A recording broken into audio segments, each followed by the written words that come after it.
Así que si no lo bajaron y quieren ir viéndolo mientras tanto, bueno, vayan bajándolo. Antes de arrancar directamente, no sé si alguno tiene alguna consulta o algo que no haya quedado claro. Así lo vamos viendo, si tiene algo para preguntar de los ejercicios que fueron haciendo. Hola, sí, yo tengo una consulta acá, Nicolás. Decime. Sí, yo estaba viendo en el PDF de la clase pasada que diste vos. Sí. Si me das un segundo, lo busco. Vale.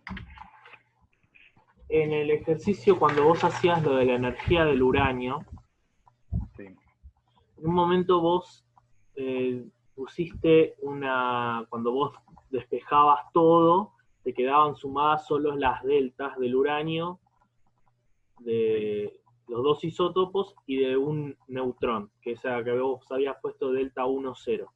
Sí. Yo lo estuve buscando y en la tabla de la página que nos pasaron no lo pude encontrar. Lo encontré recién en Wikipedia. Sí, eso es algo que lo chequeé en estos días y ahora les iba a mostrar de eso. Pero veo que varios tienen dudas con eso, así que voy a arrancar por ahí entonces para mostrarles. Bueno. Pero era más que nada para saber si otros tuvieron el mismo problema. ¿Era eso solo o era algo más de ese ejercicio? No, eso solo. Dale, bien, gracias. Bueno, entonces voy a empezar a compartir acá la pantalla. A ver. Correctamente, entonces muestro acá. Sí, voy mostrando. Le voy a mostrar un poco, son algunas pequeñas correcciones que hice al PDF para que quede más claro. No es que modifique algo que estaba mal, sino que sea más sencillo de entender. Una cosa que comentaron en el foro que hicieron la consulta es sobre la delta cuando lo usamos en esta fórmula, ¿sí?, de la masa atómica. Todos están viendo, ¿no? Acá el mouse, ven mi mouse, ¿no? Perfecto. Cuando usamos esta delta, y si es la misma que esta delta que está acá en el modelo semiempírico. Bueno, no es la misma delta. A veces pasa que está este abuso de notación. Yo por eso acá hice una modificación, puse bien claro que esta delta de efecto de masa es delta de AZ, o sea, varía, o sea, depende de A y Z, y es lo que ustedes encuentran en la tabla de la página de internet. En cambio, esta otra delta de acá tiene un valor fijo, entonces se agregué como esta notación. O sea, tiene un valor fijo que es 12 MeV. Entonces no confundan esta delta con el efecto de masa. Y ahora bien, ¿qué más correcciones hice por acá o modificaciones? Esto no había quedado claro en este gráfico. Cuando tenemos A par, que quedan las dos parábolas, yo acá no había escrito que la parábola de menor masa es la par-par, o sea, par neutrón y par protón. Y esta otra parábola es cuando son impares. Y la diferencia entre ambas parábolas son 2 deltas. ¿Sí? De vuelta, esta delta es la delta del modelo semiempírico, ¿sí? Esta de acá. Así que esto es una modificación que agregué. Una cosa que agregué es acá abajo, que yo acá les había dicho que, bueno, beta más ocurre solamente en los núcleos, sino de forma aislada, por un tema de conservación de energía. Y acá lo que agregué es que en el núcleo, la condición que tiene, o sea, en el núcleo, ¿qué va a pasar? Tenemos un núcleo de Zn, si tenemos un beta menos, va a ser Z más 1, N menos 1, electrón neutrino. La condición entonces va a ser que la masa, ¿sí?, del núcleo Zn sea mayor que la masa del núcleo Z más 1, N menos 1, más la masa del electrón. Y va a ser la misma condición, o sea, análoga para beta más. Si se da esta condición, se da el decaimiento beta menos o beta más. ¿Sí? Esto lo agregué nomás para que quede completo en cuanto a qué pasa dentro de los núcleos.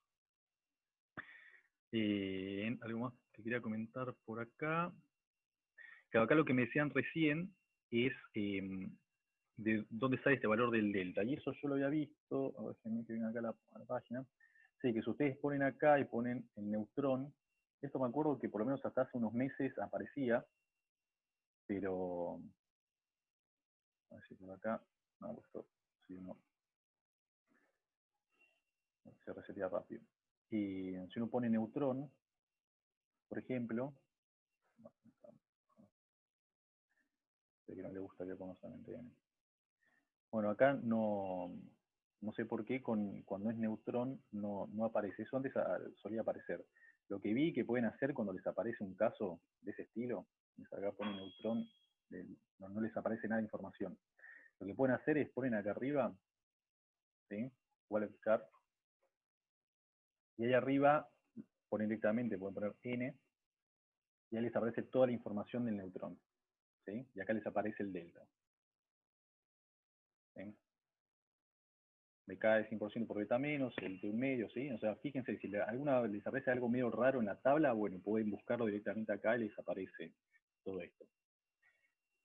Algo que quería nomás mostrarles por arriba, pero para que lo tengan en cuenta, es, ¿se acuerdan que nosotros vimos que en el caso del, cuando A es igual a 5, no hay ninguno estable, ¿sí?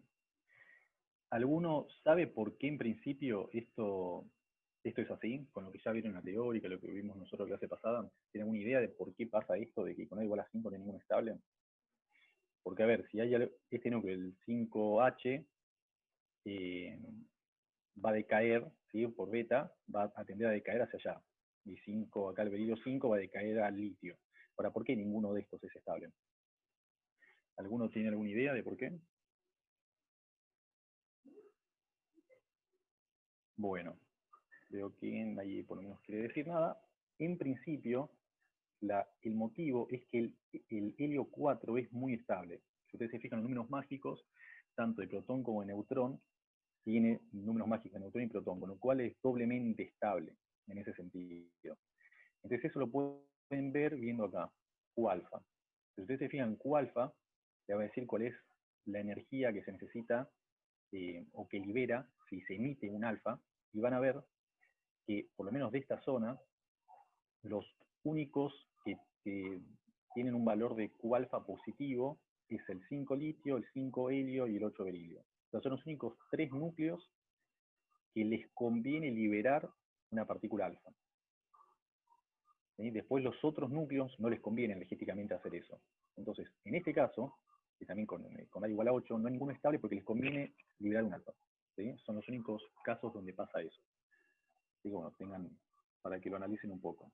Y acá estoy viendo que, bueno, tratando de hacer la derivación, deberían en las cuentas darles que podrán calcular cuánto vale Q alfa y ver el valor que les da, a ver si les da lo mismo que figura acá en la página.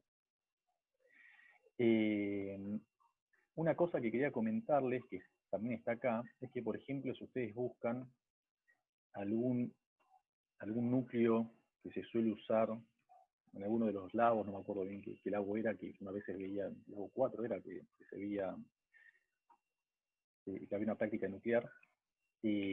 Por ejemplo, se puede usar cobalto, ¿no? Cobalto 60.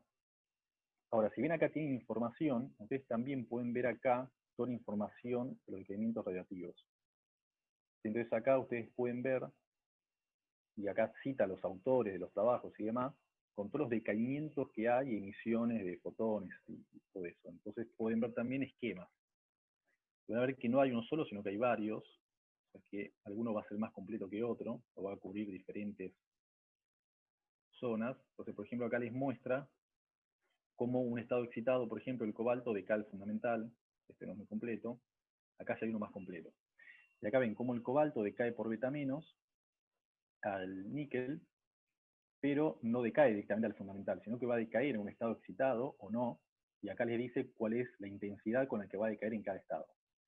Y una vez que, por ejemplo, si el cobalto 60 decae a este nivel excitado de níquel, después a su vez va a ir decayendo hacia el fundamental.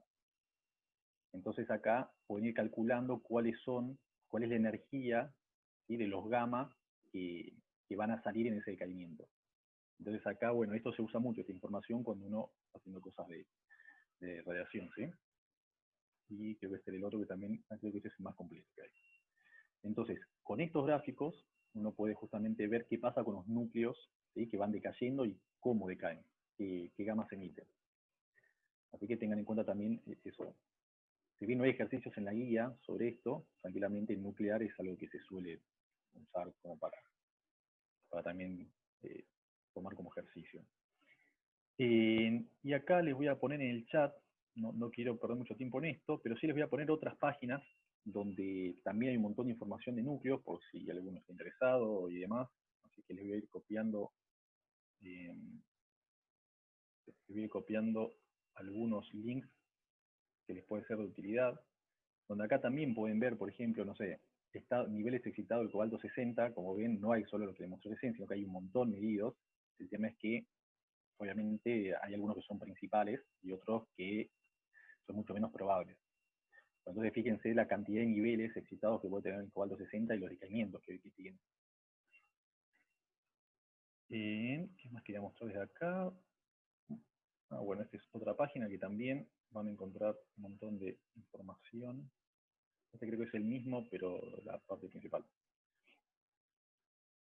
Y por ejemplo, en esta otra página, en particular encontré que tiene muy buena la parte así de gráficos de toda la parte de fisión. ¿Se acuerdan cuando vimos la parte de fisión del uranio inducido por neutrones? Entonces ustedes pueden poner uranio 235 y acá les dice, les muestra cuál es digamos, la producción según la masa del núcleo. Y así lo pueden ver con un montón de otros núcleos. Así que si quieren ver la parte así más de fisiones de núcleos, se la dejo por acá también este link. Esto mismo que ya les había mostrado. Y esta es otra página más que pueden ustedes chusmear si quieren con el tema de núcleos.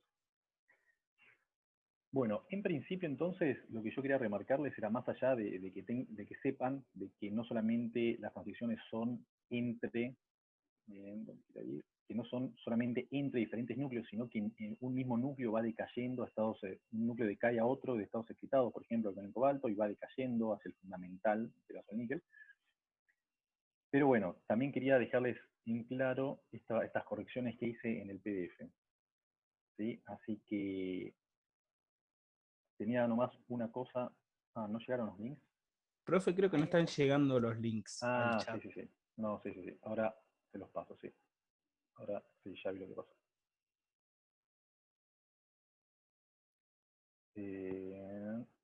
A ver si ahora... Ahí llegó uno, ¿no? Sí. Lo que ahí ya... Sí. A ver si ahí llegó otro más. Los paso rápido.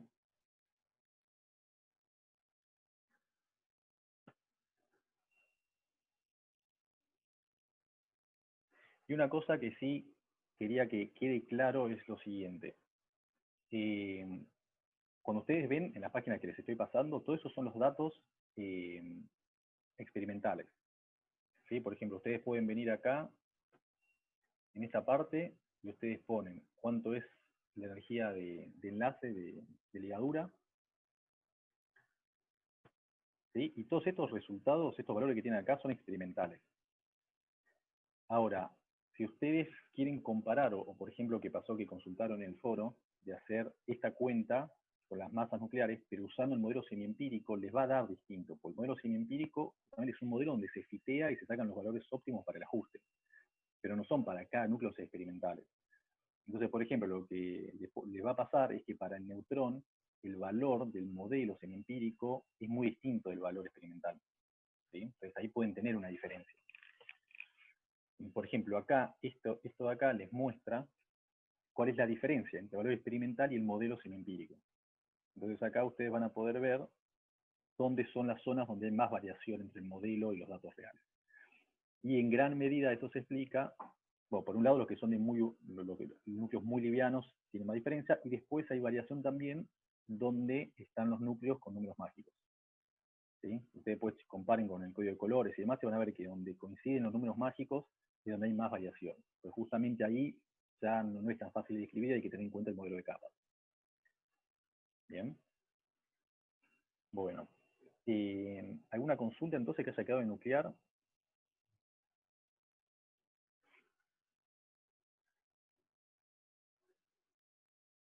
¿No? ¿Ninguna consulta? Bueno, en cualquier cosa igualmente... sí, los vemos de ir subiéndolos. Yo nomás quería pasárselos ahora. Una cosa que sí les mandé antes de que empiece la clase, es que en el foro están todos suscritos al foro, con lo cual cualquiera que mande una pregunta y demás, ustedes van a recibir un mail donde les avisa que alguien hizo una pregunta y cuando alguien conteste.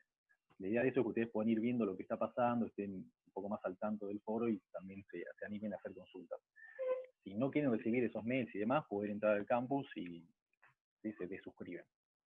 Así que eso también lo pueden hacer. Bueno, por mi parte entonces, de la guía 1 ya estaría cerrada. Así que no sé, Matías, si querés arrancar directamente con la guía 2. Bueno. ¿Me puedo compartir? ¿Se me escucha bien? Sí, yo por lo menos te escucho bien. Bien. Bueno, aprovecho ahora que voy a empezar a dar clase yo para presentarme un poco más formalmente. Soy Matías Leoni y con Matías vamos a llevar la práctica de acá hasta el final del curso. Respecto a, bueno, esta es la segunda vez que con Matías damos este curso en esta modalidad. Y digamos, yo creo, o sea, a priori pienso que obviamente que es en cierta medida desventajoso porque se pierde el contacto humano y en las consultas por ahí eso, el ida y vuelta, es más sencillo y entonces eso en algún sentido es una desventaja. La interacción en vivo en el pizarrón, la capacidad de ustedes de preguntar, porque en general la experiencia muestra que es como que son más tímidos en la versión virtual que en la versión real de un curso. Pero bueno, también por otro lado yo creo que hay ventajas en esta modalidad y es en el hecho de que todos los apuntes que nosotros tenemos escritos quedan a disposición de ustedes, de la teórica y de la práctica. Las clases se graban y se cuelgan. Por ahí alguno preguntó recién, yo calculo más o menos entre una clase y que se postea en YouTube va a pasar un tiempo de una semana más o menos. Porque yo se la paso a Gustavo se la tiene que pasar a alguien, que ese alguien es el que la cuelga, es decir, que no es algo que hay un paso intermedio, digamos, que no depende de nosotros. Pero bueno, tienen esos recursos,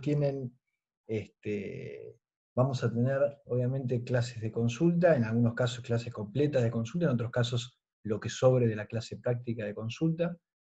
La razón por la que les pedí en todos los mails donde armaron los grupos que pongan, que agreguen a su nombre de usuario el número de grupo, tiene que ver con la idea de que cuando haya oportunidad de hacer clase de consulta, lo que yo voy a hacer es abrir un salón aparte, virtual, digamos, y voy a mandar a los pares de un lado y a los impares del otro lado, y vamos a ir rotando con Matías, así aprovechamos un poco mejor.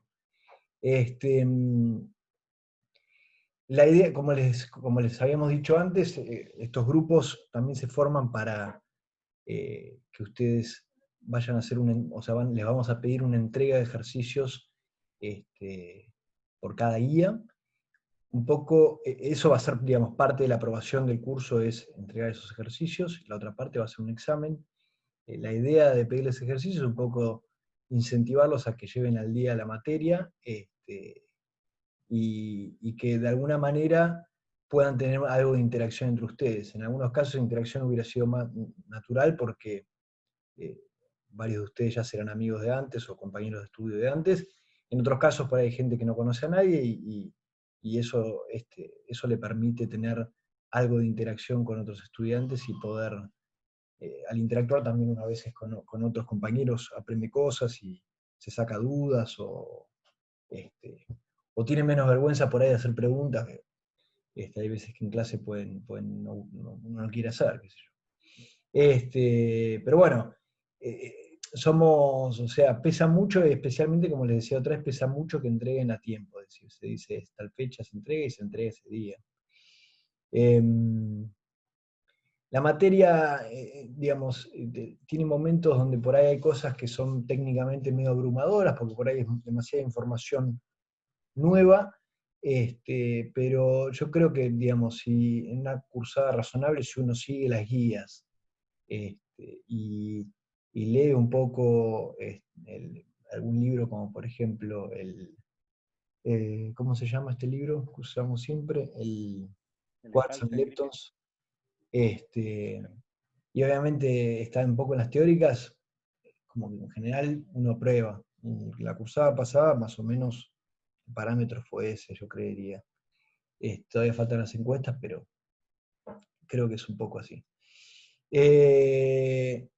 Ante todo me disculpo porque digamos, me han criticado que no tengo muy buena letra en mis apuntes, y es cierto, lo admito, es como un problema mío, no tengo muy buena. Me sumo a tu grupo. ¿Cómo? No estás solo. No estás solo en eso.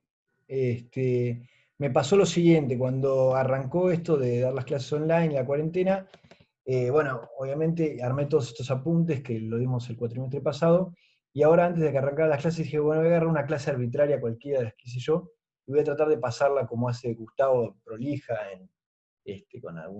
con látex y ponerlo bien.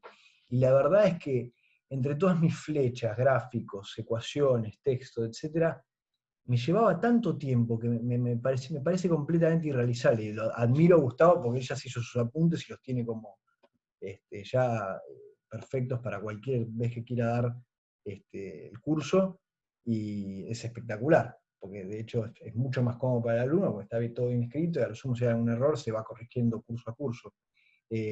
A mí me resultó realmente imposible. Así que bueno, pido disculpas por la letra. Algunos apuntes los estoy pasando porque el cuatrimestre pasado lo hice todo más de apuro, con poco tiempo, y ahora los estoy mejorando un poco, pero bueno, es un poco así. Y bueno, Matías lo mismo, Matías Perlín lo mismo. Bueno, la clase de hoy, luego de que vieron nuclear, entonces hay una guía 2 antes de encarar isospin y todo lo que están viendo en la teórica, hay una guía 2 antes de eso, donde se hace un poco un repaso general de relatividad especial, ¿sí? Básicamente yo quiero que de relatividad especial se lleven la posibilidad de entender bien cómo es el lenguaje covariante, de cómo se escriben las ecuaciones de manera covariante, etcétera, porque lo vamos a usar a lo largo de todo el curso, y obviamente también que sepan interpretar y resolver problemas donde hay dinámica de partículas en general, ¿no? Es decir, típicamente un choque donde se conserva energía en el impulso y uno puede inferir un montón de cosas de esos choques. Como ya Gustavo les anticipó, a partir de cierto punto, una vez que pasemos los modelos más sencillos de partículas, y modelo de quarks, etc., vamos a empezar a encarar teorías relativistas, ¿sí? Teorías cuánticas relativistas, formuladas por ahí a nivel lagrangiano, para entender un poco a lo largo de la materia cómo es el modelo estándar, pero toda la notación de la que vamos a discutir hoy les va a servir para todo el curso, con lo cual esta guía es importante en ese sentido. Para algunos, digamos, se supone que para esta materia todos tienen que tener los TPs aprobados de Teórica 2, y según quién te dé Teórica 2, por ahí viste más en profundidad o menos en profundidad esto. Para los que lo vieron más en profundidad, capaz que esta guía les parece demasiado sencilla, y la parte de la anotación por lo menos les parece demasiado sencilla. Por ahí algunos lo vieron un poquito más superficialmente, la parte de relatividad en Teórica 2, o por ahí ni vieron relatividad en Teórica 2, todo depende. Los que cursaron Teórica 1, se supone que cuando vieron Electro, ahí sí tienen que haber tenido una buena clase de relatividad. Así que bueno, es un poco, depende un poco el camino que hayan hecho de cursar las materias que cursaron para llegar hasta acá. Pero bueno, básicamente lo que, digamos, hoy les quiero contar son esencialmente tres cosas. Primero, no voy a entrar en los detalles de cómo derivar las transformaciones de Lorentz y justificarles la relatividad especial, porque eso se supone que por lo menos en física 1 ya lo vieron, o en mecánica clásica seguramente ya lo vieron, pero sí les voy a introducir la notación covariante, cómo se define el intervalo relativista, y tensores, vectores covariantes, vectores contravariantes, etcétera, etcétera, etcétera, propiedades, etcétera.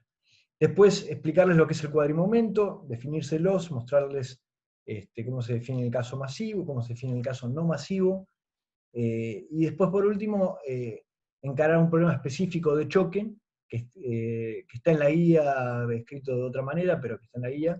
Pero bueno, después cuando ya vayan a la guía van a ver que con todo lo que les cuento hoy es más de un ejercicio lo que pueden llegar ya a tener resuelto de la guía, porque estoy contando un mechadito cosas que aparecen por la guía. Igualmente la clase que viene vamos a seguir con esto, así que no es la última clase sobre esto.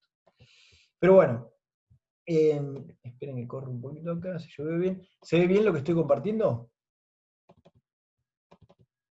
Sí, se ve. Perfecto. Bueno, básicamente la idea, uno puede escribir todas las cuestiones que tienen que ver con la relatividad especial no usando esta notación, que les voy a introducir ahora, pero resulta bastante cómodo usar la notación que les voy a...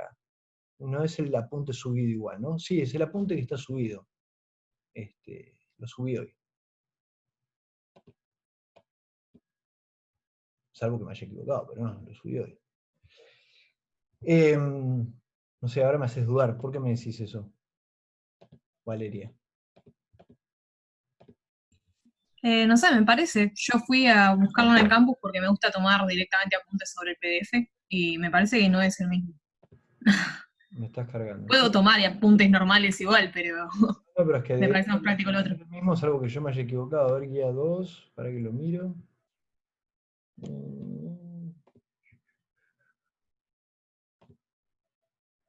Sí, es el mismo.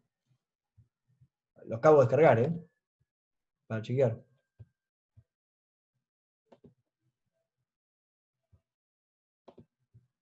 Sí, yo lo había bajado antes y era el primer cuatri, pero ya está. Sí, sí, es el mismo que el del primer cuatrimestre. Sí, yo lo bajé y es el mismo que estás compartiendo. Claro. Bueno, entonces, como les decía, la relatividad se puede formular y escribir evitando toda la notación que les voy a contar ahora, pero esta notación es bastante poderosa para entender la covarianza y la invarianza de las ecuaciones en general. Entonces, básicamente lo que uno hace es introducir un espacio-tiempo, ¿sí? Un espacio de 4 dimensiones, en vez de pensar en el espacio tradicional de 3 dimensiones y pensar al tiempo aparte, uno mete al tiempo y al espacio todo junto, y define este objeto, xmu, las 4 coordenadas, todas metidas en una 4-upla, ¿sí? Donde acá estoy poniendo la velocidad de la luz c por t, de manera tal de que todo esto tenga las mismas unidades, ¿sí? La velocidad de la luz eventualmente la vamos a poner igual a 1, ¿sí? Es decir, vamos a pensar que todo se va a medir en unidades de velocidad de la luz, todas las velocidades se van a medir en unidades de velocidad de la luz. Por ahora lo voy a mantener, pero en algún momento ya la tiramos a la basura y ponemos que c es igual a 1. Porque es más cómodo y porque todas las teorías que vamos a usar son relativistas, así que c es igual a 1. Se define, fíjense, se define este objeto, que lo llamo métrica, eta, con 2 índices abajo, eta mu nu, ¿sí? Que es básicamente un objeto que es diagonal, con los números 1, menos 1, menos 1, menos 1 en la diagonal, ¿sí?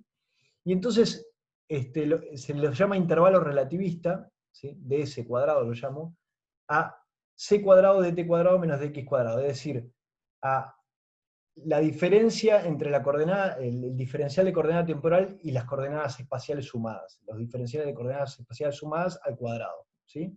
Como una especie de distancia pitagórica, pero en el espacio-tiempo infinitesimal entre dos puntos distintos del espacio-tiempo, ¿sí? Entonces, esto que escribí acá, c cuadrado de t cuadrado menos dx cuadrado, les pregunto a ustedes, ¿se ve mi mouse? Sí. Perfecto.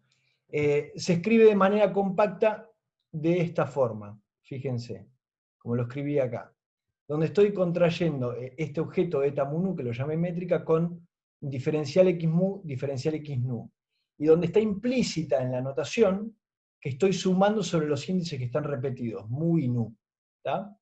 De manera tal de que cuando hago esta contracción, como estoy sumando sobre mu y nu, lo que pasó es que no es igual el PDF subido al campus que el que se mandó por mail.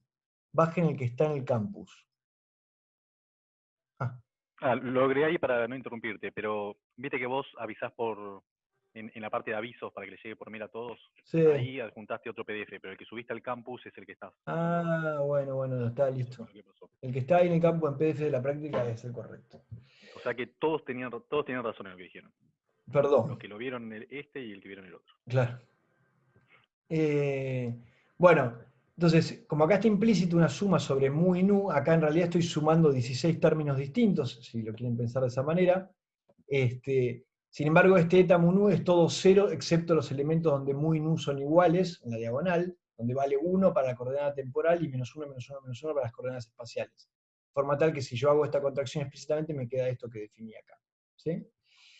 Entonces, supónganse que yo defino lambda mu nu, es un objeto con 2 índices, es decir, que eso es un objeto que tiene 16 componentes de por sí, 4 por 4, Y eso es lo que yo voy a llamar la transformación, ¿sí? Entonces, me voy a concentrar en el conjunto de transformaciones homogéneas, ¿sí?, que transforman el diferencial de coordenadas. Fíjense que acá puse dx' mu es igual a este lambda mu nu por dx nu, ¿no? Es como una especie de multiplicación matricial, porque si se fijan, está sumado sobre el índice nu porque está repetido y está implícito que está sumado. Entonces es como que estoy diciendo, la componente 0, por ejemplo, de este vector diferencial de x transformado es lambda 0,1 por la componente, perdón, lambda 0,0 por la componente 0 de este de x0, más lambda 0,1 por la componente 1, más lambda 0,2 por la componente 2, más lambda 0,3 por la componente 3. La dx1 es la lambda 1,0 por la componente 0, etcétera, etcétera. ¿Sí? Es como estoy diciendo, los nuevos diferenciales de coordenadas en un nuevo sistema de referencia van a ser alguna combinación lineal de las viejas diferenciales de coordenadas en otro sistema de referencia. Y lo que me conecta un sistema de referencia con otro sistema de referencia son estos 16 bichos que tengo escritos acá, escritos con este lambda. Fíjense que este lambda, al que le pongo dos índices, uno arriba y uno abajo, a propósito pongo los índices ordenados de esta manera, como indica la flecha roja. ¿Sí? Y esto es importante. Acuérdenselo porque después voy a volver sobre eso. Entonces, se define a una transformación de Lorentz en general, así de manera teórica si quieren, como todo el conjunto de transformaciones de los diferenciales de coordenadas que hacen que el intervalo relativista no cambie. ¿Ok? Que si yo escribo el intervalo relativista de ese cuadrado en el sistema de referencia primado y el intervalo relativista en el sistema de referencia no primado, valen lo mismo. ¿Tá? Entonces uno puede agarrar e introducir esta transformación acá en la definición del intervalo relativista y reescribir esto en términos del otro intervalo relativista, el primado, ¿sí? Y uno observa que la ecuación que llega para que pase esto, se los dejo a ustedes para que lo miren, es solo un desarrollo teórico, la ecuación a la que uno llega para que pase esto, para que esta transformación deje invariante de intervalo relativista y que por lo tanto sea una transformación de Lorentz, estas transformaciones lambda tienen que satisfacer esta ecuación, ¿sí? Esta ecuación de acá. Fíjense que de alguna manera es una especie de ecuación matricial porque nuevamente, acá estoy sumando sobre los índices mu y nu que aparecen repetidos del lado izquierdo, ¿sí? Los índices alfa y beta están libres y por eso aparecen tanto del lado izquierdo como del lado derecho, ¿sí? O sea que en realidad esta ecuación de acá son 16 ecuaciones en total que debería satisfacer este lambda de acá, ¿sí? Si yo lo escribiera pensándolo matricialmente, es decir, pensando a este lambda como si fuera una matriz de 4×4 y a la métrica como otra matriz de 4×4, explícitamente la cuenta que tendría que hacer matricialmente hablando es que la transformación traspuesta por la métrica por la transformación tiene que ser igual a la métrica. ¿Tá? Esto es lo que tiene que satisfacer una transformación de Lorentz. ¿Sí?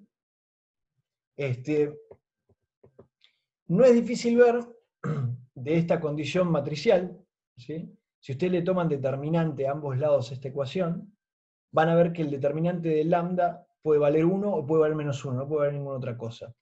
¿Sí? Entonces, si yo descarto... Matías, ¿te puedo hacer una pregunta? Sí. No me queda claro, y nunca en ninguna materia me quedó claro, qué significa que los índices estén abajo, arriba, en diagonal. Mirá, por ahora yo te definí el diferencial entre dos coordenadas con el índice arriba. Por ahora respetámelo, lo definí así. ¿Está? ¿Estamos de acuerdo? Sí. Y te definí la métrica con dos índices abajo. ¿Sí? Por ahora no te dije qué significa eso, pero te los definí de esa manera y por ahora vamos a respetar eso. ¿Está? Fíjate que no hice más que eso. ¿Y qué más te definí? Te definí la transformación de Lorentz, este objeto, ¿sí? Que me conecta las viejas coordenadas con las nuevas coordenadas, te lo definí con un índice arriba y uno abajo y respetando este orden como muestra la flecha roja. Hasta ahora son todas definiciones. Ahora más adelante te voy a explicar bien qué significa el índice abajo y el índice arriba. ¿Ok? Dale, muchas gracias. Bien.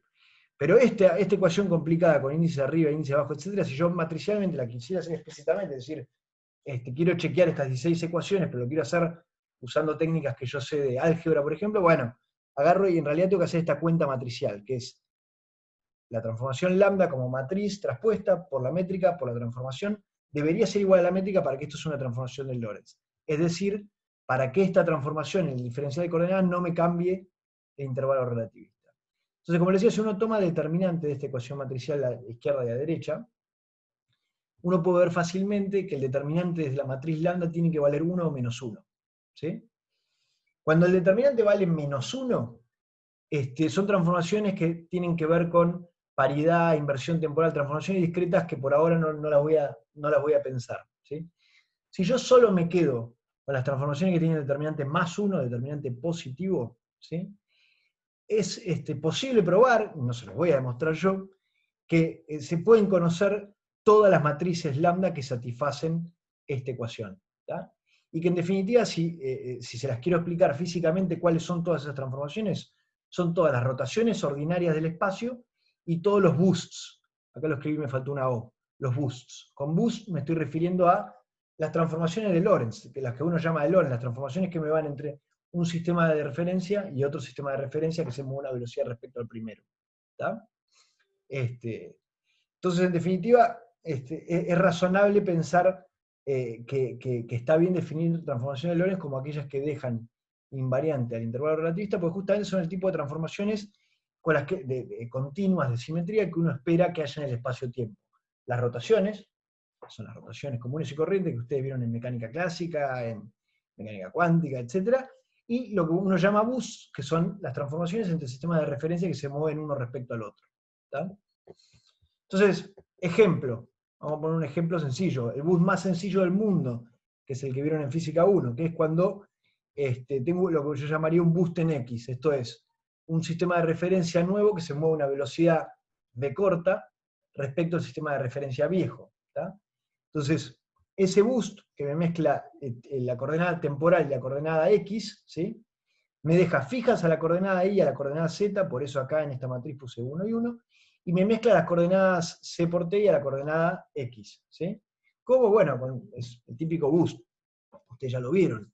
Es este factor gamma acá que me conecta tiempo con tiempo, menos beta gamma que me conecta tiempo con X, y menos beta gamma que me conecta X con tiempo, y el factor gamma que me conecta X con X. ¿sí? Donde gamma es 1 sobre la raíz cuadrada de 1 menos beta cuadrado, y beta es la velocidad del boost, o sea, la velocidad del nuevo sistema de referencia respecto al viejo, dividido la velocidad de la luz.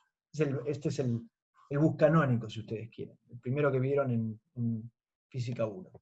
Otro ejemplo, bueno, como decíamos recién, las rotaciones son transformaciones de Lorentz, es una transformación en Z, es simplemente esta transformación de acá, es dejar la coordenada Z fija, dejar el tiempo fijo, el tiempo no cambia cuando hago una rotación en el espacio, y la típica matriz coseno-seno menos seno-coseno, que me mezcla X y Y.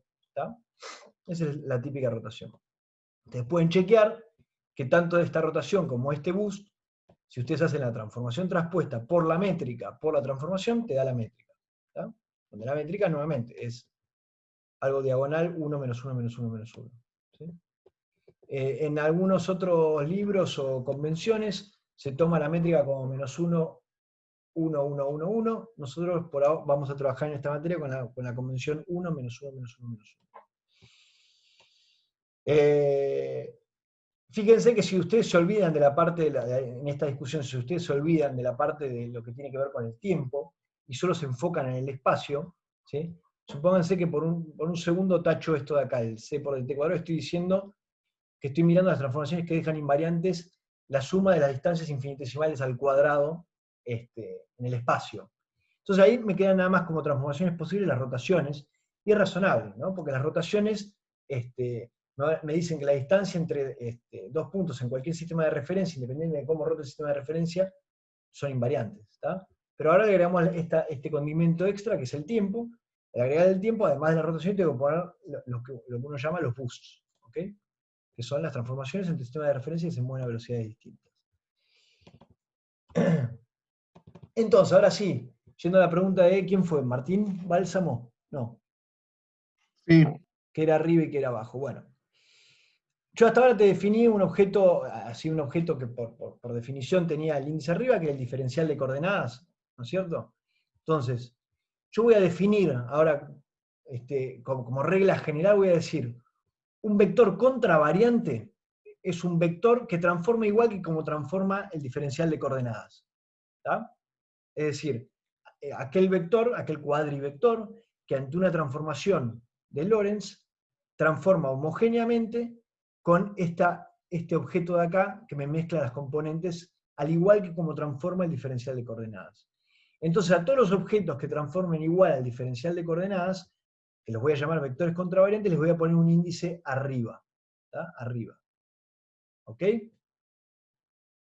Entonces ahora uno se puede hacer la pregunta, bueno, yo ya sé cómo transforma el diferencial de coordenadas, es decir, la separación infinitesimal entre dos coordenadas. ¿Sí? Sé cómo se mezcla cuando hago una rotación a un buso, cuando hago una transformación de Lorentz. Uno se podría preguntar cómo transforma la derivada, ¿sí? Respecto de las coordenadas. ¿Qué sería este objeto derivada mu aplicado sobre algo? Bueno, este objeto derivada mu aplicado sobre algo son 4 cosas, ¿no? Es un objeto que tiene la derivada respecto del tiempo, y la derivada respecto de la coordenada x, la derivada respecto de la coordenada y la derivada respecto de la coordenada z. ¿Sí? Y uno se podría preguntar, ¿cómo transforma ese tipo? ¿Transforma de alguna manera razonable si yo hago transformaciones de Lorentz, es decir, transformaciones de este tipo, o de este tipo, boosts, rotaciones, etc.? ¿Cómo transforma la derivada de algo? ¿Sí? La derivada de un campo escalar, por ejemplo. ¿Sí? ¿Cómo transforma la derivada del campo escalar si yo hago una transformación de Lorentz? Es algo que uno matemáticamente se puede preguntar, ¿no es cierto? Entonces, no les voy a demostrar cómo se deriva esto, pero les voy a poner un ejemplo bien tonto para que les parezca razonablemente obvio lo que les voy a decir a continuación. Supónganse que yo hago una transformación, ahora tengo una sola dimensión, x, ¿sí? Y mi transformación es una transformación sencilla, me dice que x' es igual a por x, es decir, es una especie de rescaleo de x, ¿no? Rescaleo con una escala a, con un cambio de escala a. O sea que la nueva coordenada de x' es a por x. Entonces, por regla de la cadena, ustedes saben, pensando a x y x' como variables, ustedes saben que la derivada respecto de x', la derivada respecto de la nueva coordenada de x', es igual a la derivada respecto de la vieja coordenada x por la derivada de x respecto de x', que es 1 sobre a. ¿Sí? Entonces, de acá queda bastante obvio, mirando esta relación de acá, que si x transforma de una manera, la derivada respecto de x transforma como la inversa de esa manera. ¿Se dan cuenta ustedes? De esto que estoy... Es bastante obvio lo que estoy diciendo, pero por ahí lo estoy expresando de una manera que no se entiende. ¿Sí? Entonces, la derivada, por lo menos la derivada en una dimensión, pareciera transformar a la inversa de cómo transforma la coordenada. ¿Sí? Bueno, resulta ser que en términos de las transformaciones, de este tipo de transformaciones homogéneas, de los diferenciales de coordenadas, si yo sé cómo transforma el diferencial de coordenadas, la derivada covariante, esta de acá, la derivada ordinaria, esta de acá, ¿sí? La derivada respecto del tiempo, derivada respecto de x, derivada respecto de y, derivada respecto de z, también se mezcla homogéneamente las componentes derivadas en las nuevas coordenadas, y cómo es la mezcla, bueno, es con la inversa de la transformación respecto de las coordenadas. Es decir, si los diferenciales de las coordenadas transforman de una manera, las derivadas transforman con la inversa de esa manera. No se los estoy demostrando, pero les debería sonar razonable por este argumento tonto en una dimensión que les hice acá. ¿Está bien? Entonces, y esto es algo puramente notacional, pero acá es donde empieza a mezclarse el tema de si es arriba, si es abajo, etc. Fíjense que la derivada yo la escribí con el índice abajo, la definí así, con el índice abajo. Defino un objeto con un índice abajo. Entonces, defino otro objeto que es va a ser cómo transforma la derivada, que abusando un poco de notación, le pongo el mismo nombre, lo llamo lambda mayúscula, ¿sí? Solamente que a diferencia del otro lambda que definí de cómo transformaba el diferencial de coordenada, este lambda sobre cómo transforma la derivada, le pongo los índices, en vez de con la flechita yendo de noroeste a sudeste, con la flechita yendo de sudoeste a noreste, ¿sí? De esta manera. Sac, ¿sí? Entonces, las nuevas derivadas respecto de las coordenadas van a ser igual a una combinación lineal de las viejas derivadas, ¿sí? Y esa combinación lineal está codificada adentro de este lambda que tiene los índices escritos de esta manera, ¿sí? Donde estoy abusando el lenguaje y usando la misma letra. Sin embargo, ¿por qué digo que abuso del lenguaje? Porque acabamos de decir recién que este lambda, que es el que me dice cómo transforma la derivada, debería ser la inversa de cómo transforma las coordenadas, ¿sí? Habíamos dicho, por definición, las coordenadas transforman con un lambda que tiene un índice acá que va de noroeste a sudeste, ¿sí? Y ahora les estoy diciendo que Las derivadas que deberían transformar como la inversa de esto, transforman de esta manera con un tipo al que le pongo el mismo nombre, pero solamente que le ordeno sus índices de una manera distinta, ¿sí? ¿Y eso por qué? Porque no quiero andar poniendo que este es lambda a la menos 1 todo el tiempo. Entonces le voy a poner el mismo nombre, pero me voy a acordar que este es el lambda a la menos 1 porque le estoy ordenando los índices de otra manera. ¿Está bien? Ahora, fíjense, estoy siempre respetando, obviamente acá está implícito una suma, por lo que decíamos antes, pero fíjense que hasta ahora en todas las definiciones que yo hice, sobre cómo definir cómo transforma la coordenada, por ejemplo acá, ¿sí? Cómo transforma la coordenada, cuando yo les definí el intervalo o cuando les estoy definiendo cómo transforma la derivada acá, en todos los casos yo seguí siempre el mismo patrón. Cuando hay índices repetidos, por cómo definí yo las cosas, hay un índice arriba y uno abajo. Nunca hay dos abajo o dos arriba. ¿Está? Y esto es importante, porque con esto vamos a construir cosas que sean invariantes. Entonces recuerden eso. En las definiciones que yo di hasta ahora, sobre cómo transforma la coordenada, sobre cómo es el intervalo relativista, o sobre cómo transforma la derivada ahora, con este bicho acá, en todos los casos estoy respetando que cuando hay índices repetidos, es decir, cuando hay una suma implícita, siempre hay un índice arriba y otro abajo. ¿Está? Entonces, si este tipo de acá, fíjense, este lambda mu alfa que les escribí acá, es el chabón que por definición es el que me transforma las coordenadas. Y este lambda de acá es el que me transforma la derivada. Pero habíamos dicho que el que transforma la derivada tiene que ser la inversa del que transforma la coordenada. Entonces, si yo hago una especie de multiplicación matricial entre estos dos tipos, fíjense que estoy sumando sobre un índice arriba y uno abajo, mu con mu. Si yo hago esta suma sobre uno de los índices, tengo que pensar como si yo estuviera haciendo la inversa de la transformación por la transformación. ¿Tá? Porque habíamos dicho que este lambda con los índices así, en realidad es la inversa del original, que es esta. Entonces, si si estoy haciendo la inversa por un tipo, ¿qué me da la inversa una matriz por la matriz? Y bueno, me da algo que sea igual a la identidad. Entonces acá es donde yo defino este objeto delta, que es la delta de Kronecker, que ustedes ya la deben haber conocido. Pero fíjense que es una delta particular, porque es una delta de Kronecker con un índice arriba y un índice abajo. ¿Por qué un índice arriba y un índice abajo? Porque estoy respetando los índices libres que me quedaron en la ecuación del lado izquierdo. ¿Tá? Fíjense que estoy contando muchas cosas de notación, es pesada la notación, pero una vez que uno lo entiende, termina siendo muy práctica. Por eso es importante que después, si no entienden esta explicación, me preguntan en el foro. El foro pasado hubo 5 posteos por lo menos tratando de explicar la notación al que no había entendido en detalle o lo que fuere. Entonces, estoy diciendo que el tipo que es como transforma la derivada, y el tipo que es como transforma la coordenada, ¿sí? Sumado en un índice, es como multiplicar la inversa de la transformación por la transformación, y por lo tanto me debería dar una especie de delta de Kronecker. Esta delta de Kronecker es justamente, vale 0 si nu es distinto de alfa, y vale 1 si nu es igual a alfa. Es por definición la delta de Kronecker. Todos habían visto alguna vez la delta de Kronecker en algún contexto, ¿no es cierto?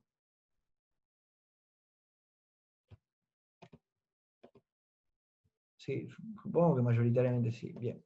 Entonces, ¿les suena razonable que si yo estoy haciendo el cómo transforma la coordenada, el objeto que hace transformar la coordenada por el objeto que hace transformar la derivada, y habíamos dicho que uno debería ser la inversa del otro, si yo hago esta multiplicación contrayendo un índice, me debería dar la delta de Kronecker? Suena razonable. ¿Hay alguna razón por la cual uno de los índices siempre está desplazado un poco a la derecha? ¿En qué caso te referís, Fernando?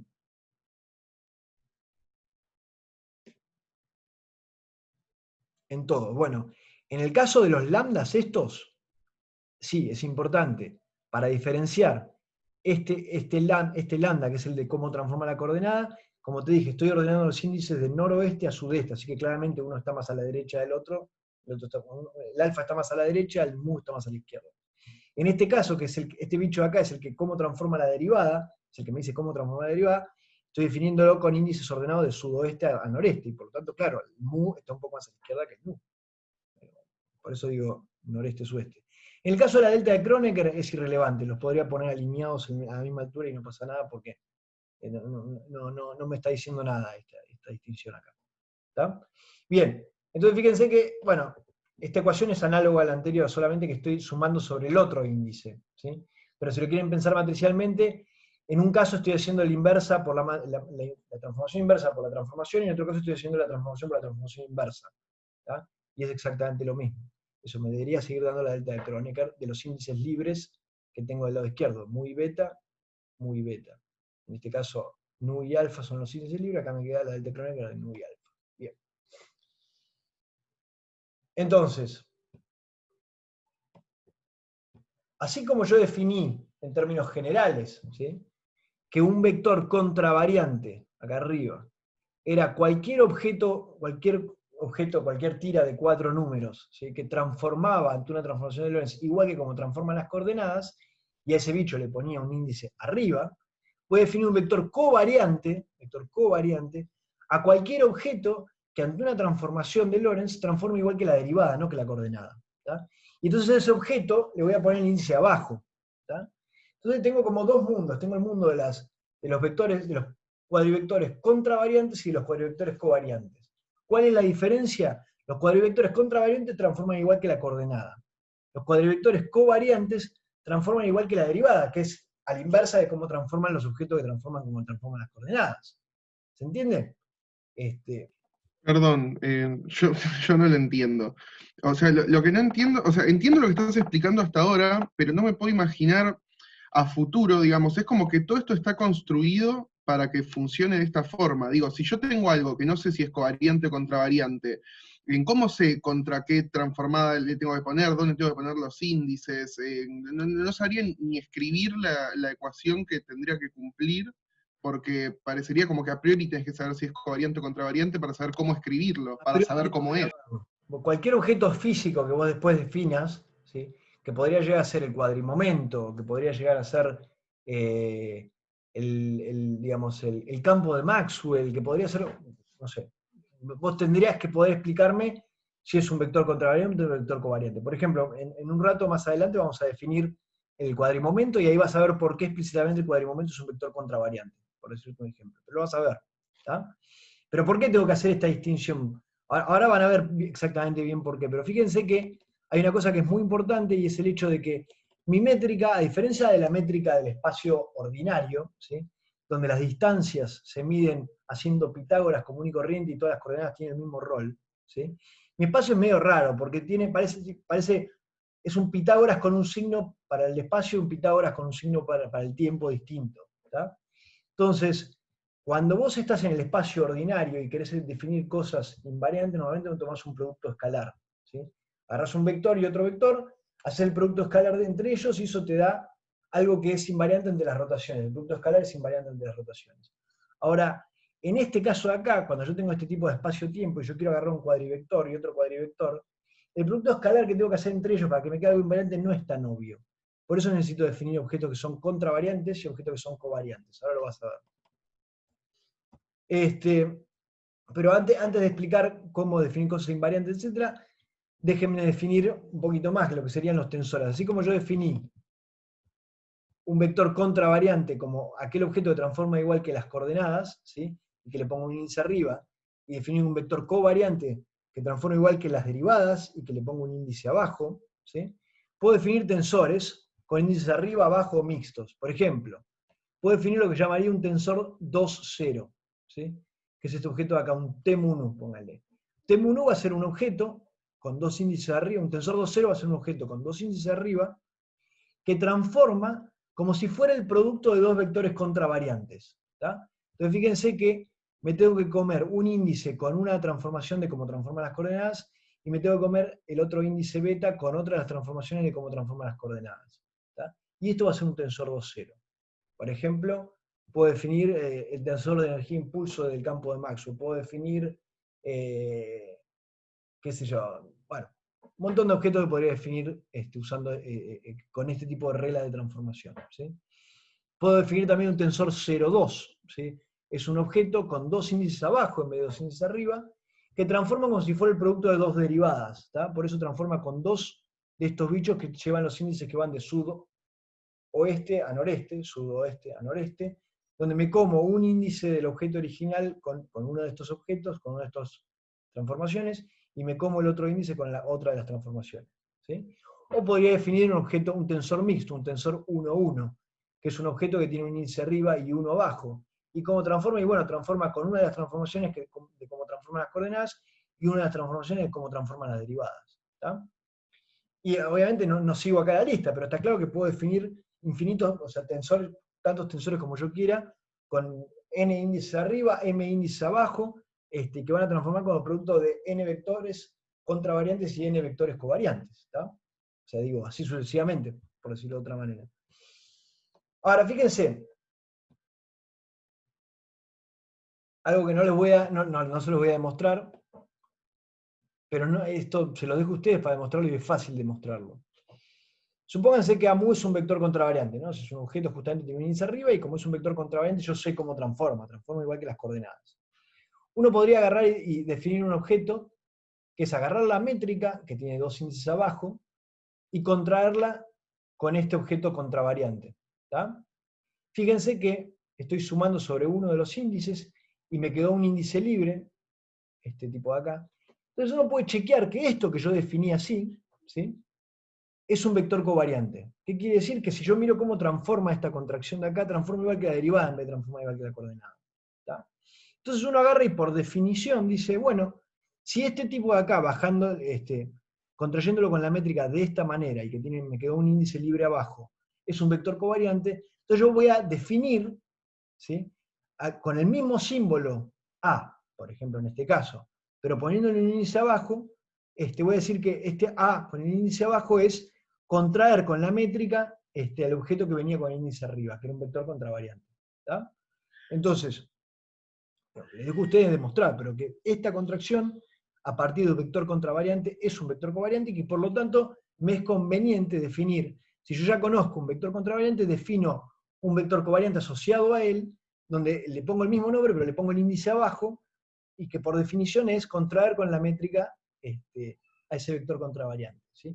Entonces en la jerga lo que uno suele decir es, con la métrica yo puedo bajar índices. ¿Tá? En ese sentido, porque puedo transformar un vector que es contravariante, lo contraigo con la métrica y lo transformo en un vector covariante. ¿Tá? Y ahora lo curioso es que uno puede agarrar y hacer la inversa del procedimiento que les acabo de explicar. Supónganse que yo tengo un objeto BMU que es un vector covariante. ¿Sí?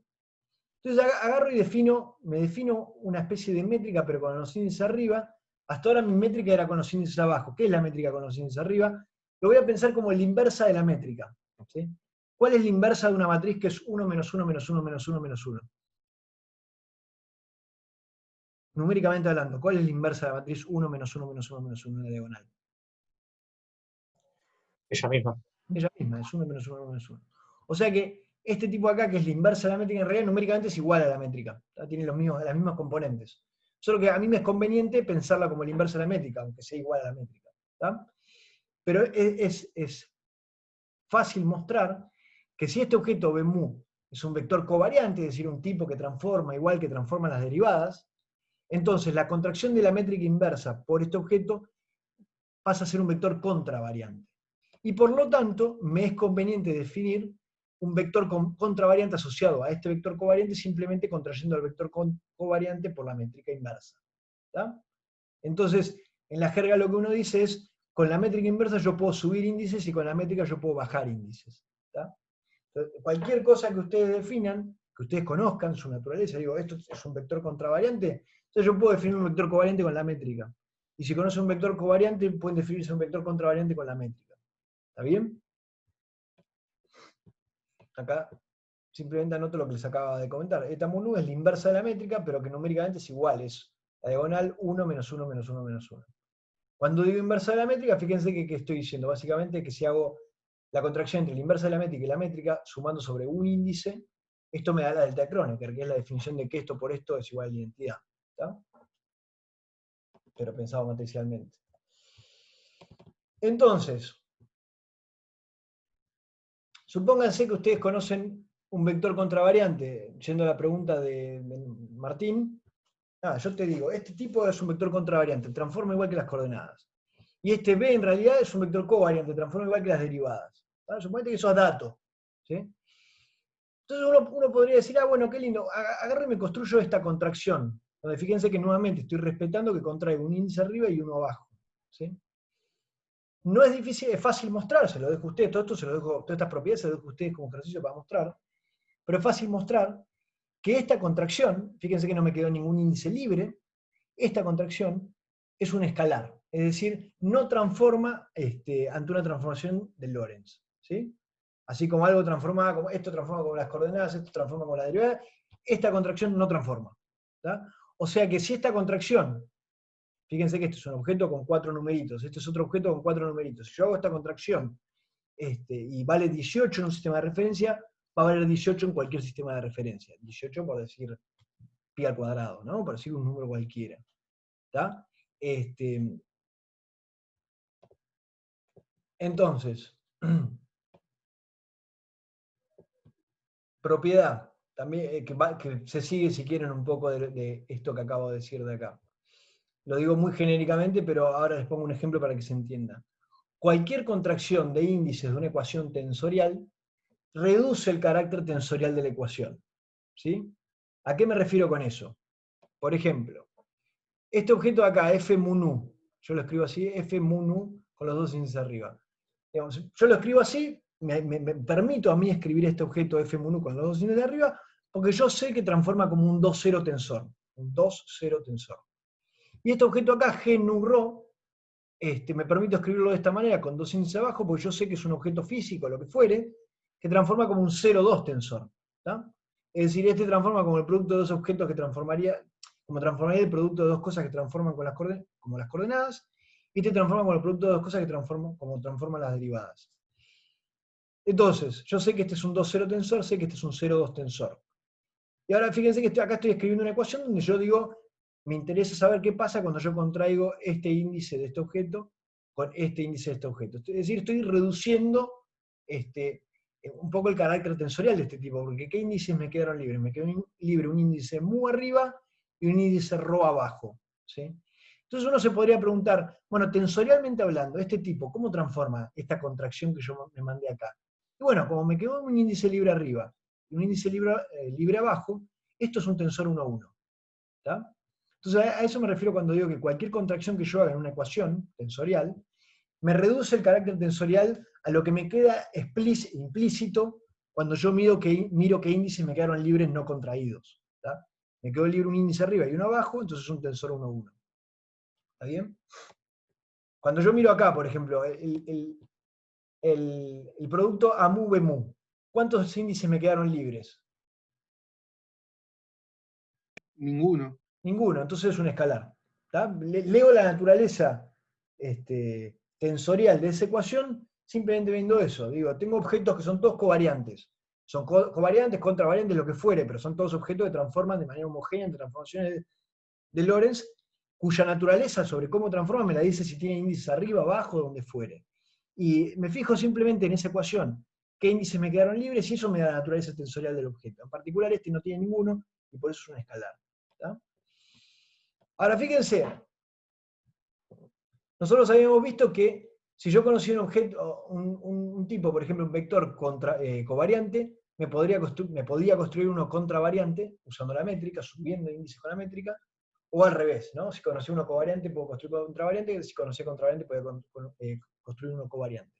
O sea que fíjense que, dado un cuadrivector, contravariante o covariante, estos dos ejemplos cubren los dos casos, siempre me puedo construir un producto de él consigo mismo que va a ser invariante. ¿Cómo? Bueno, supónganse que yo conozco un objeto covariante a mu, entonces hay uno que lo subo con la métrica, le subo un índice con la métrica, y ahora sí, contraigo un bicho que tiene un índice arriba y uno abajo, y eso va a ser invariante. ¿Tá? Lo mismo que si yo conozco un vector b mu, que es un vector contravariante, le puedo bajar un índice con la métrica, de esta manera, y me queda una contracción con un índice arriba y uno abajo, y eso es un objeto invariante, es un escalar. Con escalar igual invariante, ¿tá? Le llamo lo mismo para mí, escalar igual invariante. Entonces, en general uno habla, entre comillas, de la longitud de este vector cuando uno hace esta operación. Es decir, si yo tengo un cuadrivector, covariante o contravariante, no importa, yo le puedo calcular su longitud invariante, simplemente haciendo la contracción de él consigo mismo usando la métrica. ¿Tá? Y ese tipo no va a transformar lo que valga esto, si vale 40, va a seguir valiendo 40 en cualquier sistema de referencia. Bueno, Entonces ahora sí voy a introducirles el momento, pero para introducirles el momento necesito introducirles una cosa que se llama el tiempo propio. ¿Sí? Recuerden que el intervalo relativista se definía de esta manera, era c cuadrado por dt cuadrado. Acá siempre mi letra es medio confusa, esta es una t, esta que está medio sombradita es una t, la corregí, es una t, ¿ok? Porque ahora voy a usar un tau, entonces este es t, este es t, este es t. Este es el intervalo relativista como lo habíamos definido, ¿no? Que es aquel que si yo estos diferenciales de coordenadas hago una transformación de Lorentz me queda invariante, tiene la misma pinta, tiene la misma forma, solo que con las coordenadas primadas. Supónganse que a este intervalo relativista saco factor común c cuadrado por dt cuadrado, ¿sí? Entonces me queda 1 menos dx a dt al cuadrado dividido c cuadrado. Y esto de acá es la velocidad medida en ese sistema coordenado. ¿Tá? Digo, si yo estoy pensando en que esta x y este t son el diferencial de coordenadas que describe a una partícula, por ejemplo, bueno, esta sería la velocidad en ese sistema de referencia de esa partícula. ¿Tá? Claramente la velocidad de la partícula va a depender del sistema de referencia, pero en este sistema de referencia con coordenadas t y x, la velocidad de la partícula es esa. ¿Sí? O sea que simplemente escribo lo mismo acá, c cuadrado de t cuadrado, que es lo que había tomado factor, por 1 menos b cuadrado sobre c cuadrado. ¿Sí?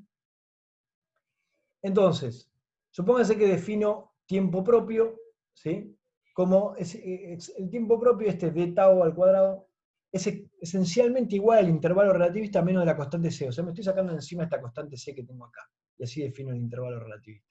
El tiempo propio, ¿está? A partir del intervalo relativista.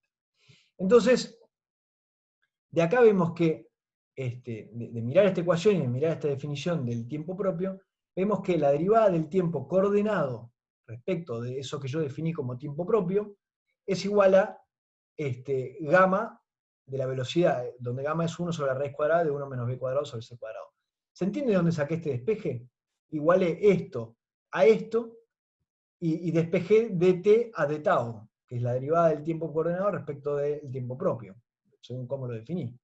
Y me quedó esto, 1 sobre la raíz cuadrada de 1 menos b cuadrado sobre c cuadrado. ¿Alguien no entendió esa derivación? Es igualar esto con esto y sacar el cociente entre dt y d tau. ¿Está? Bien. Entonces, esto es importante ¿por qué? Porque con esta definición, ¿sí?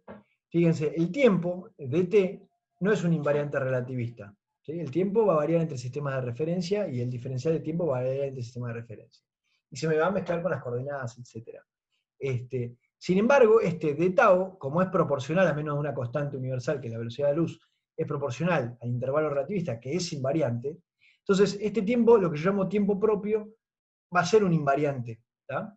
Y tiene una interpretación física, ese tiempo propio, que es el tiempo que percibe el objeto que se está moviendo a esa velocidad.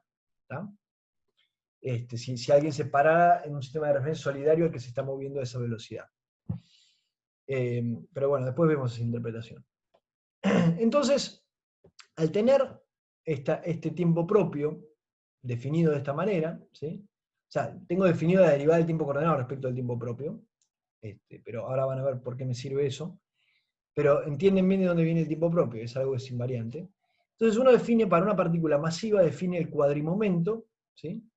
Como la masa de la partícula por la derivada de la cuadriposición de la partícula respecto de este objeto que es el tiempo propio.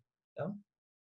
Entonces, esto por definición, quien era Martín que preguntaba, si yo sé que el diferencial de coordenada es un vector, un cuadrivector contravariante, ¿por qué? Por definición. O sea, todo lo que sea igual a eso es un cuadrivector contravariante.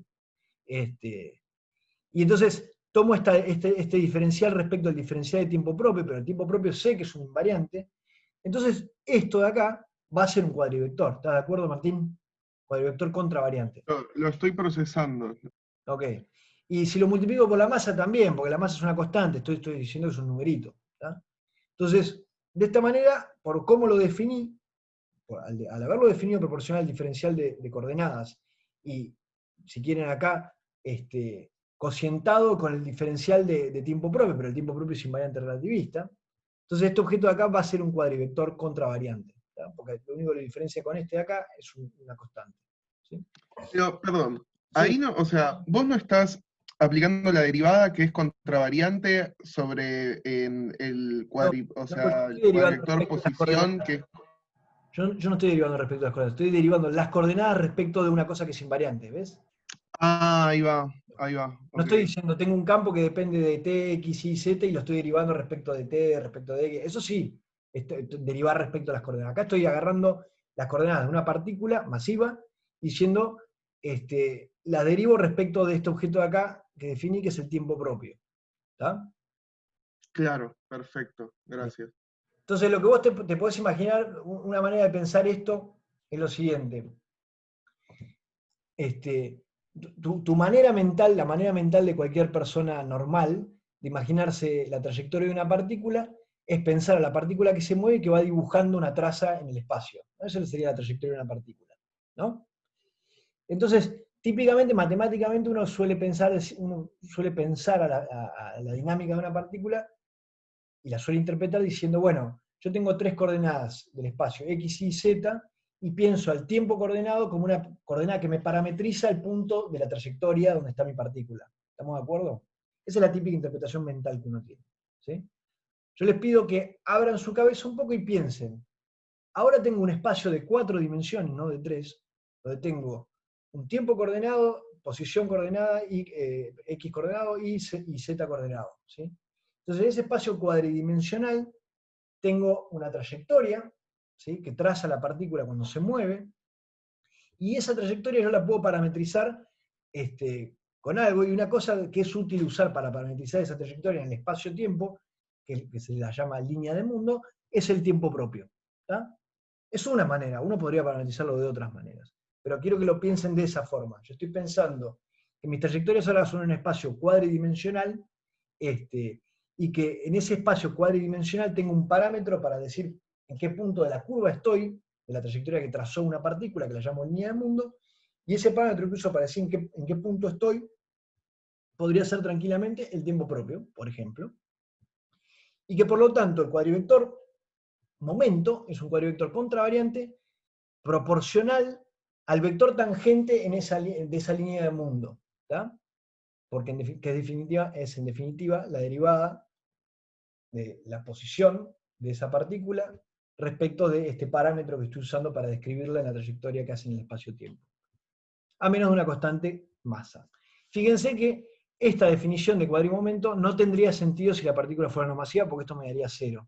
Ahora vamos a ver cómo definimos cuadrimomento de partícula no masiva. Por ahora pensemos en partículas masivas. Bien, entonces, fíjense, lo que yo podría hacer acá para interpretar un poco mejor quiénes son las componentes del cuadrimomento es, fíjense lo siguiente, supónganse que, acuérdense, dx mu es c por dt y dx vector, si quieren vector espacial, en las otras tres componentes. ¿Sí? Entonces supónganse que miramos la componente 0 de esta definición de acá. La componente 0, que es el primer slot de este cuadrimomento, voy a tener, bueno, m, que es la constante m, ahora debería ser esta derivada c por dt respecto de tau. ¿Sí? Entonces me queda mc dt respecto de tau. Dt respecto de tau lo tengo acá. ¿Sí? Habíamos dicho, por definición de quién era el tiempo propio, que es 1 sobre la raíz cuadrada de 1 menos la velocidad de esa partícula al cuadrado sobre c cuadrado. ¿Sí? Por otro lado tengo, cuando miro las componentes 1, 2 y 3 de este cuadrivector momento, me queda m por la derivada de las coordenadas respecto de este tau. Este es más difícil, no sé quién es. Pero fíjense que puedo usar regla de la cadena, ¿sí? Porque así como el tiempo tau es un tiempo que parametriza mi trayectoria, puedo pensar que el tiempo coordenado también podría parametrizar mi trayectoria. Que de hecho es lo que uno clásicamente hace, ¿sí? Cuando uno no mira la relatividad especial, uno dice, bueno, parametrizo la trayectoria de mi partícula usando el tiempo. ¿Tá? Entonces uno puede decir, bueno, la derivada de las tres componentes de la posición de mi partícula respecto al tiempo propio las puedo pensar como la derivada de la posición respecto al tiempo coordenado por la derivada del tiempo coordenado respecto al tiempo propio. ¿Sí? Y esto, la derivada de la posición respecto al tiempo coordenado, nuevamente es lo que yo llamo velocidad. Y la derivada del tiempo respecto al tiempo propio habíamos obtenido que era 1 sobre la raíz cuadrada de 1 menos b cuadrado sobre c cuadrado. Con lo cual, de esta definición del P mu, puedo decir que, bueno, esto me quedó mc por el factor gamma asociado a la velocidad v, que era este dta de tau, y esto me quedó el m por el gamma, que vino de acá, por la velocidad de la partícula. ¿Sí? Entonces, digamos, ¿está claro por cómo definí las cosas? Que las definí bien en el sentido de que este objeto de acá va a ser un vector contravariante. ¿Sí? Lo que no está tan claro es cómo interpreto la componente cero y las componentes espaciales de este bicho de acá. ¿Sí? Entonces, es natural pensar, por lo menos, que las componentes espaciales seguramente van a ser alguna generalización del momento. Eso tiene sentido porque fíjense que lo definí como masa por una especie de velocidad bien definida para que este objeto sea un vector contravariante. O sea que uno podría creerse que esto es el momento. ¿Sí? Ahora, esto de acá, ¿sí? Si quieren, uno puede pensar como una definición, que yo acá voy a leer la energía de la partícula, ¿sí? Pero tiene sentido pensarlo como energía, ¿por qué? Porque fíjense, en mecánica clásica uno veía el momento cuando pensaba en términos de conservaciones. ¿Cuándo se conservaba el momento? ¿Qué tipo de simetría necesitaba tener para que se conserve el momento? Momento lineal. Traslación. Traslación espacial. ¿Está? Sí. Entonces, si esto es lo que tiene que ver con lo que se conserva cuando hay simetría ante una traslación espacial, esto, en principio, debería estar relacionado con lo que se conserva cuando hay una traslación temporal, porque justamente la componente temporal de este cuadrivector. Entonces, en ese sentido, no es descabellado pensar que esto es energía. ¿Tá? La energía dividido C, porque me tienen que dar bien las unidades. ¿Tá? Porque fíjense que todos nuestros vectores, que como los definimos, tienen un C molestando en la componente temporal, pero más allá de eso, es razonable pensar que esto es energía y que esto es el momento. ¿Sí?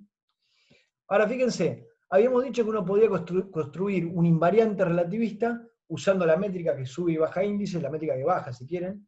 Entonces puedo bajar el índice del P y hacer la contracción P mu contra P mu, con un índice arriba y uno abajo. Entonces si uno hace explícitamente esa cuenta, se la dejo como ejercicio, es una pelotudez, efectivamente uno ve que eso me queda un invariante, me queda m cuadrado por c cuadrado. ¿Sí? O sea que la contracción, o sea, la longitud del cuadrivector de una partícula masiva es m cuadrado por c cuadrado. ¿Sí? Ahora, si yo me fijo, si yo interpreto la componente 0 del p cuadrado, de este p mu, y la componente p de este p mu como la energía sobre c y el momento, la contracción esa básicamente hacer esto al cuadrado menos esto al cuadrado. O sea que me queda e cuadrado sobre c cuadrado menos p cuadrado. ¿Sí? Entonces llego a la conclusión de que m cuadrado c cuadrado es igual a e cuadrado sobre c cuadrado menos p cuadrado, donde e sobre c es esto de acá y p es esto de acá. ¿Sí? La energía sobre c es esto, el momento lineal es esto. Entonces llego si quieren, a la relación de dispersión relativista, que es que la energía, despejando de esa ecuación anterior, es la raíz cuadrada de c cuadrado p cuadrado más m cuadrado c a la cuarta. ¿Sí? Fíjense por otro lado que habíamos dicho que el momento lineal era m gamma asociado al b por la velocidad, y que la energía era mc cuadrado por el factor gamma ese que habíamos dicho ahí, y por lo tanto hay otra ecuación que puedo sacar que es donde me independizo, si quieren, de estos factores gamma, es que el momento, y me independizo de la masa, si quieren, es que el momento es igual a la energía por la velocidad dividido c al cuadrado. ¿Está bien? Entonces, fíjense, si yo sé que la energía de una partícula se escribe de esta manera, puedo pensar, bueno, en términos genéricos, el cuadrimomento de una partícula será su momento lineal en las componentes espaciales y esto en la componente temporal. ¿Sí? Donde acá me faltó... Ah, está bien. Esto en la componente temporal. ¿Sí? Acá me faltó algún C, ¿no?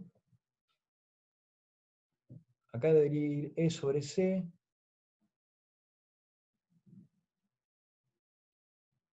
Ah, no, está bien, esto es E sobre C. Sí, bien. Entonces, yo podría pensar a las partículas no masivas, definirlas a partir de esta observación, del hecho de que la energía y el momento de una partícula están relacionadas.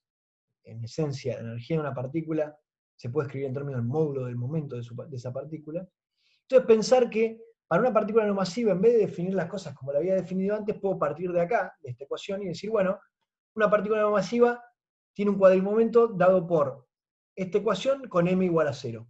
¿Sí? De manera tal de que me queda esto. ¿Sí? O sea, el cuadrimomento de una partícula no masiva es un cuadrimomento tal que tiene al momento lineal de esa partícula en las componentes espaciales y el módulo del momento lineal en la componente 0 del cuadrimomento. ¿Sí? Y fíjense que si hago la contracción P mu con P mu, que esencialmente es hacer esto al cuadrado menos esto al cuadrado, me queda 0. ¿Tá? Y eso es razonable con lo que me quedaba P mu con P mu cuando tenía una partícula masiva, porque me quedaba m cuadrado c cuadrado. Si tomo esto con 0, me da 0. ¿Tá? Por otro lado, fíjense que en la ecuación 2, donde nos habíamos independizado de la masa en términos de estas relaciones entre momento y energía, vimos que el momento era la energía por dividido c cuadrado por el vector velocidad. El momento lineal era proporcional a la velocidad y la constante proporcional a la energía dividido c cuadrado. Si ahora la energía dividido c de mi partícula no masiva es el módulo del momento, entonces esta relación me quedó que el vector momento es el módulo del vector momento por la velocidad dividido c. Si despejo la velocidad de esta ecuación, me queda que la velocidad de una partícula no masiva es la velocidad de la luz por, fíjense que esto es un versor, porque me dice el vector momento dividido el módulo del vector momento, o sea que me está diciendo la dirección del momento. ¿Tá? Esto, o sea, el módulo de la velocidad es la velocidad de la luz. Entonces, a la conclusión a la que estoy llegando es que si yo parto de esta definición para el cuadrimomento, de las ecuaciones, si quieren, 1 y 2, ¿no? De que la energía tiene esta relación de dispersión con el momento, y que el momento lo puedo escribir en términos de la velocidad de esta manera, cuya constante proporcional es la energía. Entonces, si tomo eso como definición para definir un partícula no masiva y tomo m igual a 0, tengo un límite bien definido de m igual a 0, y me queda el cuadrimomento de una partícula sin masa, es un cuadrimomento con longitud nula, o sea que su componente 0 es esencialmente igual al módulo de las componentes espaciales, y que por otro lado, la velocidad de asociada a esa partícula es siempre la velocidad de la luz. ¿Tá? Algo que ustedes ya sabían, ¿no? O sea, el fotón no tiene masa. Y cualquier otra partícula que describamos en este curso que no tenga masa, van a ser partículas que se mueven siempre a esta velocidad, que es una constante universal de la estructura de nuestro espacio-tiempo, de la velocidad de la luz. Que la llamamos velocidad de la luz porque primero la descubrimos en la luz, pero vemos que esto tiene que ver algo con, que es algo un poco más general. Es la velocidad de cualquier cosa que no tenga masa. ¿Tá? Bien. Bueno, por definición, esto se lo dejo como definición, se define la energía cinética de una partícula como su energía menos la energía en reposo de la partícula, que es mc cuadrado. ¿Sí? Si ustedes toman esta definición de energía cinética y expanden para B chiquito, esa energía cinética, el primer término de la expansión te queda un medio de m por b cuadrado, que es la energía cinética que ustedes conocían ya de la mecánica clásica, o sea que en ese sentido tengo un límite clásico, clásico en el sentido no relativista, razonable. Y déjenme contarles rápido, ¿les jode que me extienda 5 minutos? Déjenme contarles rápido. No, bueno, no, lo dejo para la clase que viene. Lo dejo para la clase que viene. Pasa que por ahí, obviamente varios me van a decir no hay problema, pero por ahí si alguno tiene problema no me lo va a decir, entonces es como... y por ahí me lleva más de 5 minutos, entonces mejor corto acá. Me quedo entonces afuera contarles este ejercicio, que es esencialmente el ejercicio 7, pero que tiene que ver con lo siguiente. Cuando el profesor les contó en la primera clase todo el proceso histórico de cómo fueron descubriendo las partículas, etc., cuando la gente empezó a estudiar el decaimiento beta, de cómo, si quieren, los neutrones de manera aislada podían decaer en protones y electrones, o incluso dentro de los núcleos los neutrones pueden decaer en protones y electrones, se había observado, como les contó el profesor, que por lo que se medía, por las energías que se medía del electrón, parecía que o bien no se conservaba la energía, o si se conservaba, acá faltaba una partícula. ¿Sí? Y bueno, como ustedes saben, se postuló la existencia del neutrino y eventualmente se entendió que que efectivamente lo que había acá era una partícula extra que no se estaba observando, que era el neutrino, que hacía que esto fuera consistente. Entonces lo que les quiero contar, como ejercicio, la clase que viene, que es lo que me quedó afuera, es mostrarles que si yo asumo que no existe ninguna otra partícula en este decaimiento, que simplemente el neutrón decae en un protón y un electrón, es posible ver usando cinemática relativista, que la energía del protón y la energía del electrón está completamente determinado por las masas de estos tres bichos, ¿sí? Y que el electrón no puede salir con cualquier energía, va a salir con una energía muy específica. A diferencia de si acá hubiera habido otra partícula, como el neutrino, en cuyo caso el electrón puede tomar un montón de valores distintos de energía, ¿sí? Lo que se observaba en la naturaleza era esto, que si uno miraba el número relativo de electrones en función de la energía que tenía cada uno de esos electrones, uno veía una especie de distribución continua, entre comillas. Continuo es mi dibujo, ¿no? Obviamente experimentalmente esto no era continuo, pero uno veía que la energía cinética que podía tener el electrón variaba en un rango bastante apreciable de energías posibles, y sin embargo lo que yo les voy a mostrar es que si uno asume que no existe ninguna otra partícula en este decaimiento, la energía del electrón está completamente definida y debería ser esta que está acá, la energía más extrema de las que se observaban en el laboratorio. Y para eso vamos a aplicar, es un buen ejemplo explícito de el uso de la cinemática de la relatividad especial, y ver cómo eso restringe un montón de cosas en este tipo de fenómenos. Y bueno, me quedaba como el ejemplo de hoy, que lo voy a pasar para la clase que viene, y les voy a contar otros ejemplos de cinemática relativista relevantes para que puedan completar las guías. Y nos vemos el viernes, ¿no es cierto? Viernes. ¿Alguna pregunta antes de cerrar? Sí, Matías, yo me había quedado con una consulta, perdón que estoy molestando, pero me la había guardado para el final de la clase para no interrumpir. No estoy diciendo que, yo no quiero que se queden con la idea de que yo estoy diciendo que esto es fácil, ¿eh? Es notación, pero es como que hasta que le encontrás la vuelta, te quema un poco el coco, ese índice arriba, abajo, te marea un poco. Pero pregunten y practiquen y miren bien, qué sé yo, en Wikipedia, en los libros, donde quieran verlo esto, al menos basándose en estas convenciones que les estoy contando, porque una vez que entienden esto, después resulta mucho más fácil entender qué cosa es invariante, qué cosa no, por qué una ley está formulada de una manera invariante, etcétera, etcétera, etcétera. Sí, genial. Entonces, la duda que tengo es respecto a esto que explicaste, de que con la métrica o con la inversa de la métrica puedo subir o bajar el índice y convertir a un vector covariante en uno contravariante y viceversa. No te lo mostré, ¿eh? No, o sea, entiendo que funciona y lo entiendo en lo abstracto. Lo que me cuesta mucho es imaginarme, por ejemplo, en un caso concreto, digo, no entiendo del todo igual qué es la métrica, o sea, lo entiendo como construcción matemática, pero no entiendo qué es la métrica, y no me puedo imaginar por qué si yo tengo un vector covariante, por ejemplo, el vector de coordenadas, por qué al aplicarle la métrica, esto se convertiría en un vector contravariante. ¿Qué significa este vector contravariante? O sea, lo entiendo lo que explicaste, lo explicaste clarísimo. No lo puedo trasladar a la realidad. Bien. Suponete que yo quisiera, te digo los pasos como para que te sientes y por ahí lo llegas a entender. Suponete que yo quisiera demostrar que este objeto de acá es un vector covariante, ¿no? Sí. Ese es el claim que yo te hice. Yo te dije, dado este vector contravariante, esto es un objeto covariante. ¿Está? ¿Me seguís? Sí. Bien. Entonces, ¿qué debería hacer? Yo debería agarrar y probar que este bicho acá, en el sistema de referencia primado, me queda igual al sistema, a este mismo bicho de acá en el sistema de referencia no privado, a menos de una contracción con el objeto que me define qué transforma como un vector covariante, ¿sí? Que es el lambda con los índices para vector covariante.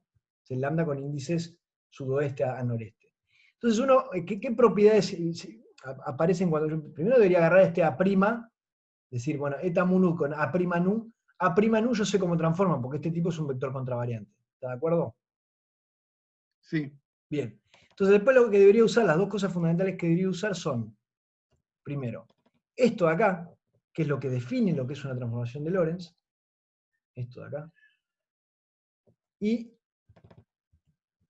esto de acá, que es la regla que tengo entre la transformación y su inversa. ¿Sí? Sí. Te juro que haciéndolo paso a paso, despacito, te sale. Es decir, te sale asumir que si este objeto A mu así transforma de esta manera, que es como transforma un vector contravariante, entonces el objeto con el índice bajado va a transformar de esta otra manera, ¿no? Es simplemente Sí, pero usando la relación entre la inversa y la directa y por la definición de quién es una transformación de Lorentz, que es esta de acá. no, eso es lo que te decía, yo lo entendí como lo ibas explicando y entiendo Ah, la Estoy matemática contando que cómo hay se atrás de demuestra, esto. además, no te estoy diciendo solo cómo se explica. Claro, sí. Pero, claro, no lo puedo, o sea, no lo puedo ver a nivel A ver, pará, dejá de pensar con ejemplo. que te lo cuente de otra manera. A ver.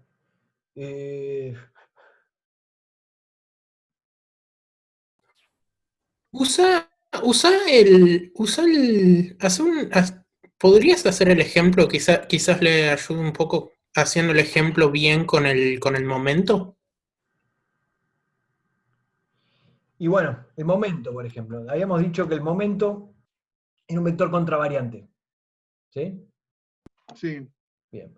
Eso significa que transforma igual que el diferencial de coordenadas. ¿Está? Entonces vos sabés cómo transforma este tipo. ¿Qué pasa si yo a este tipo le bajo, usando la métrica, le bajo el índice? ¿Sí?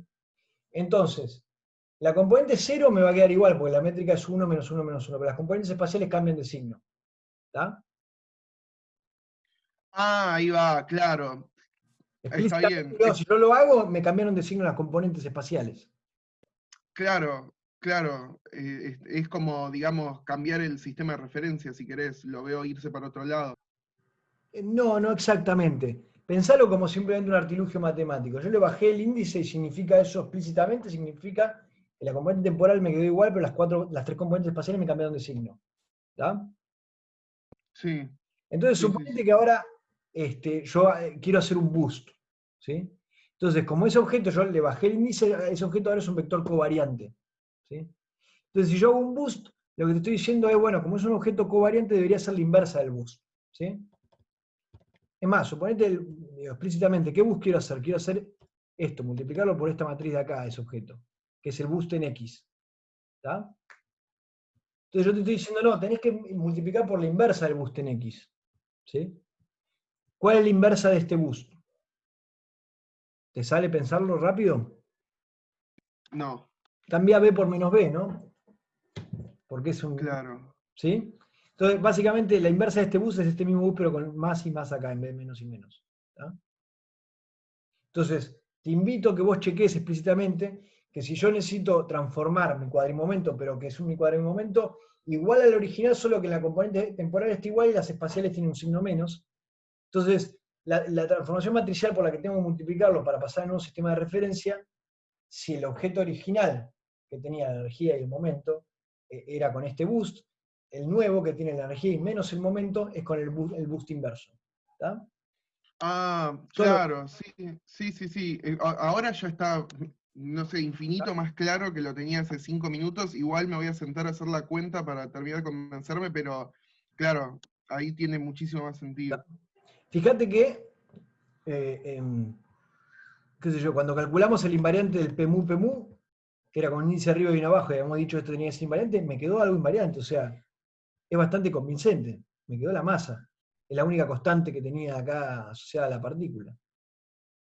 ¿Está? Sí, totalmente. Ahí, eso te lo iba a preguntar también, pero después me quería sentar a verlo. O sea, en principio, va igual con los ejemplos que vimos, me da la impresión de que siempre que hagas una cuenta así te va a quedar una constante, ¿no? Porque estás contrayendo los índices. No necesariamente, te pongo un ejemplo. Cuando vos haces, por ejemplo, vos agarrás el tensor de Maxwell, ¿sí? Si querés, el tensor de Maxwell es un tensor de dos índices que adentro tiene el campo eléctrico y el magnético metido en sus componentes. ¿Sí? Sí. Entonces vamos a llamarlo F mu nulo, suele llamar la gente, ¿no? Es un tipo con dos índices que las 16 componentes, como es antisimétrico, tiene las tres componentes del campo eléctrico y las tres componentes del campo magnético. ¿Sí? Entonces vos podrías agarrar y hacer F mu nu por F mu nu. ¿Sí? Y eso debería ser un invariante relativista. ¿Qué te da cuando haces F mu nu por F mu nu? Ya vamos a llegar ahí.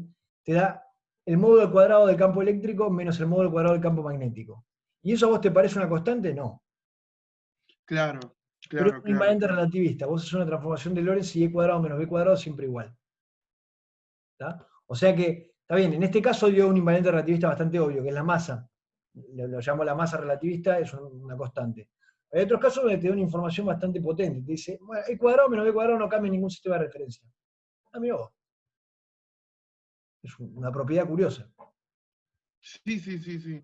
¿Tá? Bueno, clarísimo, Después vamos a clarísimo. llegar a ese tipo de cosas. Sí, sí, yo ya cursé el cuatripasado, pero la tuve que dejar por problemas personales, pero nunca entendí esta notación, tampoco la entendí en teórica 1, así que quiero entenderla, por eso estoy tan insistente con las preguntas y te agradezco mucho por la explicación. No pasa nada. Bueno, ahora sí dejamos acá y seguimos el viernes. Muchas gracias, nos vemos el viernes. Paro de compartir y paro